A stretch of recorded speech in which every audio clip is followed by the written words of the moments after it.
मी या पद्धतीने ॲलोवेरा तेल बनवून आपल्या केसांवरती अप्लाय केले। माझे केस काळेभोर, लांब, दाट व मजबूत झालेले आहे। माझ्या सांगण्यावरून या माझ्या काही सबस्क्रायबरनी सुद्धा या तेलाचा वापर आपल्या केसांवरती केला। हे केस गळती तर परमनंटली स्टॉप झालेलीच आहे, पण केस लांब, दाट व काळेभोर झालेले आहे। त्यांच्या केसामध्ये तुम्हीच फरक बघू शकता। हे तेल बनवण्यासाठी फक्त आपल्याला घरातीलच 2-3 वस्तूचा वापर करायचा आहे। त्यासाठी आपल्याला फ्रेश ॲलोवेरा लीफची गरज पडणार आहे। लावायचे कसे, किती वेळ ठेवायचे हे तुम्हाला सगळं पूर्ण या डिटेलमध्ये मी या व्हिडिओमध्ये सांगणारच आहे। मध्येच असणारा हा मसाला ज्याला आपण मिरे असं म्हणतो, हे आपल्याला यामध्ये ॲड करायचे आहे या तेलामध्ये। हे मी आल्मंड ऑइल इथे घेतलेलं आहे, म्हणजे की बदामाचं तेल। आणि आपल्याला आता या तिन्ही गोष्टी यामध्ये रोस्ट करून घ्यायचं आहे। थोडंसं मी अगोदर या तेलाला गरम करून घेते आणि त्यामध्ये सर्वात प्रथम आपल्याला कढीपत्ता घालायचा आहे आणि हे जे मसाला आहे, मिरे आपण त्याला म्हणतो, ते मिरे आपल्याला यामध्ये घालायचे आहे।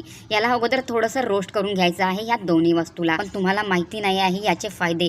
हे मिरे आपल्या केसांवरती इतका फायदा करते, म्हणजे आपल्या केसांना नैसर्गिक काळा रंग प्राप्त करते। तर 3 दिवसाच्या आत केसांचे गळणे थांबले माझे आणि माझे केस भयंकर लांब, दाट व मजबूत झाले। मला प्रत्येक महिन्यामध्ये हेअर कटिंग करावी लागते। तुम्हालाही लांब केसांची आवड असेल, लांब केस करायचे असेल, तर हा उपाय खूप परफेक्ट आहे आणि खूप जबरदस्त आहे। तर इथे हे जबरदस्त पॉवरफुल हेअर ऑइल बनून तयार झालेलं आहे, ॲलोवेरा हेअर ऑइल।